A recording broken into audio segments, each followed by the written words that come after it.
Alright, I guess we have to go down to the basement without any lights on.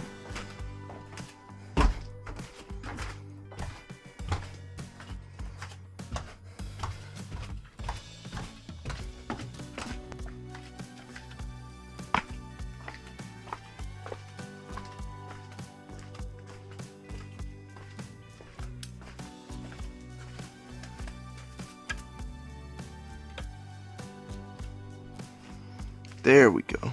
People of Earth, my name is Colin, your name is Audience, and welcome back to this. This week we are repairing my desk chair. And you might be thinking to yourself, Colin, it's just a desk chair, why don't you just replace it? Well, first of all, why replace anything if you can fix it? Second of all, this specific desk chair was given to me, or I inherited it more specifically from my grandfather who passed away. So it has some sentimental value, so obviously we want to try and fix it. And if we obviously couldn't, then that's one thing, but we can. And so what you're seeing right now probably is footage of me struggling to basically complete the first step. So we'll cut back here for a moment. What we have here in my hands is kind of the backrest. So the backrest is the actual part that broke. And then what we have here is kind of the bracket for the backrest that goes on there like that and swivels like this when it's functioning. What actually ended up breaking was this piece right here. Obviously it's in worse shape than when it actually broke because, well, so this originally was inside of this piece. Oh, that's dangerous. I'm not even going to tempt fate by putting that in there like that. Took me forever to get that piece out so that I could either A, replace it, or at the very least just see what size this was so that I would know how to replace it. But anyway, so what we did is we just took our measurement piece, our bracket, to Lowe's, wandered around in there for a little while, and found some parts that obviously are not going to one-to-one replicate the original structure and mechanical assembly, but will honestly, you know, if we compare these two pieces, this is what I can only imagine is some sort of, I don't know, aluminum? I don't know. It's very, wow, I should not have touched that. That was silly of me. This, compared to this is a solid piece of metal. This is hollow. So, honestly, we might be even making this stronger. So, which is neat, and means that it will hopefully last far longer, and we won't run into this specific situation again. Basically what we're doing right now is we're going to test fit. This bracket obviously doesn't just stay like this, it's got a wooden piece that it secures onto, which I will take care of later. But for right now we're just going to do a test fit to see if it moves like it's supposed to. So first step is obviously to load up our bolt here with 2 washers, and that's to give it some amount of spin, obviously. So then let's position our bracket in place. We've got it good to go, just about. Cool. Let's shove our bolt through. It's not quite getting through all the way. Oh, it is, but it just wasn't positioned very well. Cool. So that looks like that. So length is good, fits all the way across. We will load up 2 washers on our other side for more spinning action, and then we will throw on our bolt, our nut on the other end, tighten that down a decent amount. Obviously the way that this works is if you tighten it down too much, it won't move even slightly. I did look, there were, I believe this is in terms of length, this bolt itself is just about 3.5 inches, I think. Oops, I'm actually loosening that. Did not mean to do that. Now, obviously, 3.5 inches is kind of just barely enough. So if I were maybe to do this again, one of the things that I had to factor in is, let's see.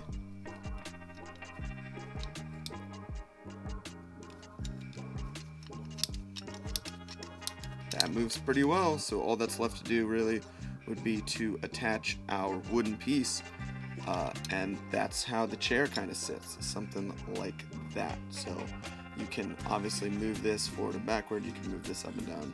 I think you can also adjust the actual height of where the chair sits. Alright, I'm back downstairs. I have the backrest piece, which I'm starting to realize I'm not entirely sure which way is up on this.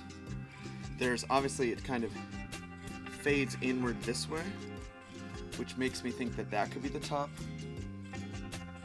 But I could see it either way, honestly. So I guess it's up to me to decide. Let's see.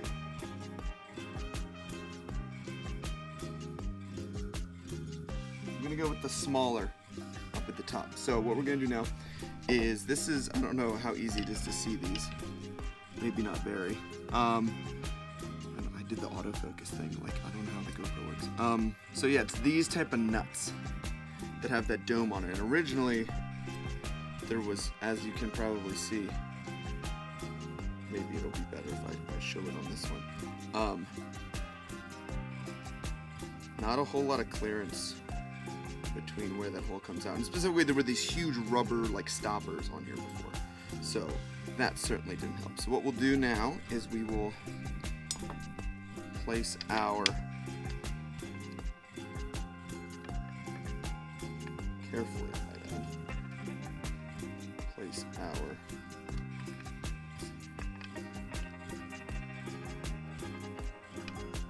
place these, I guess there's,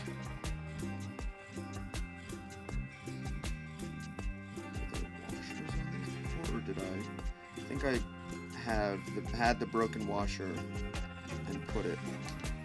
I don't think there's actually supposed to be washers on these pieces. So maybe we'll run into a situation in a year where I'm making this exact same vlog again, saying, boy, I wish I had put washers. Well, actually, take this sound clip right now. I'm not putting washers here because it doesn't need them.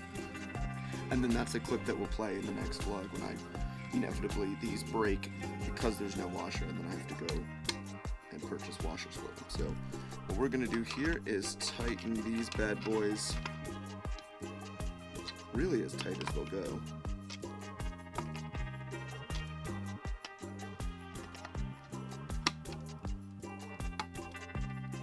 That feels pretty locked in.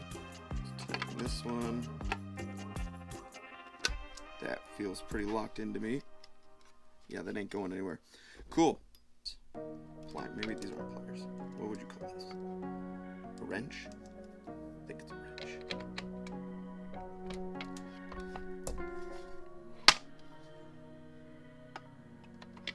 I mean, look at that. Almost like it was designed that way.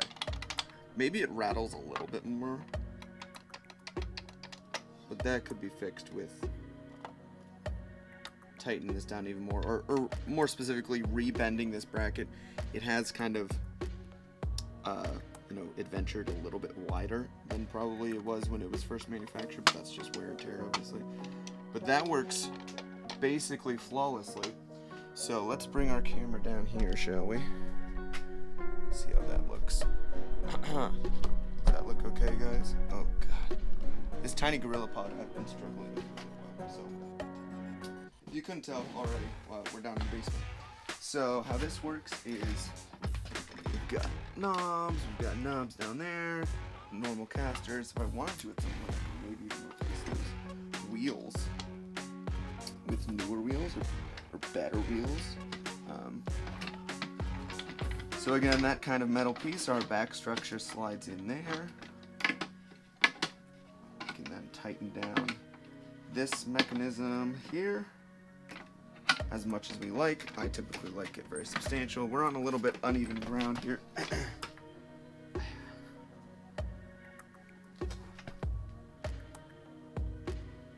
Like a glove, fits perfectly. Whoa.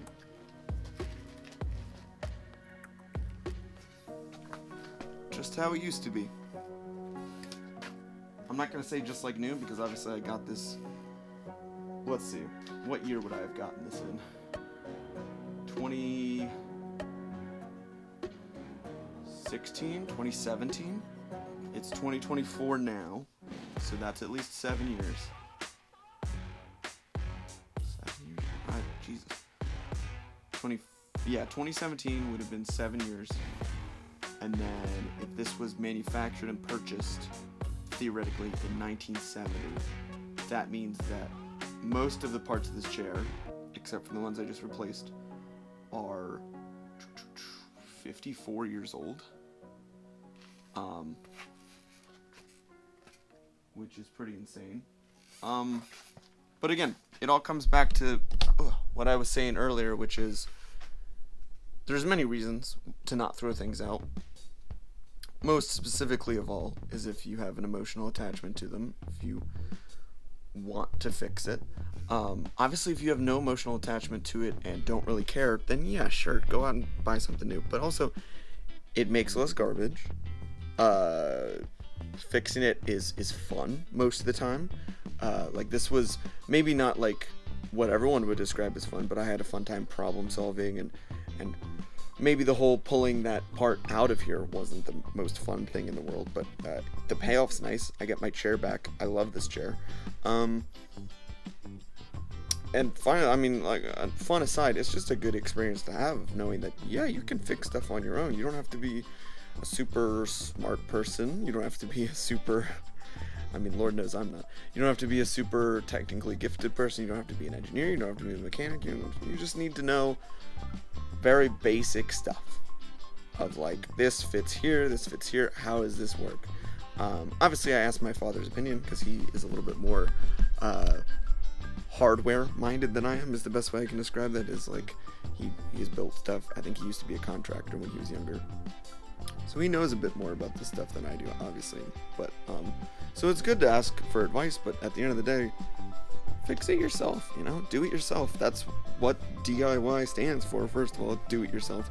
But it also means doing it yourself, being self-sufficient, being independent. And that's a really good feeling to have, is to be like, yeah, I fixed a chair. I didn't, there's a lot of things in this world that you cannot fix on your own. There's a lot of things in this world that you need other people for. But to be completely independent for at least just a little while about one thing is awesome. So that's going to do it for this vlog. Thank you all for watching. Hopefully everybody's had a great 4th of July. And I will catch all of you next week. But if I don't, have a good one. Peace.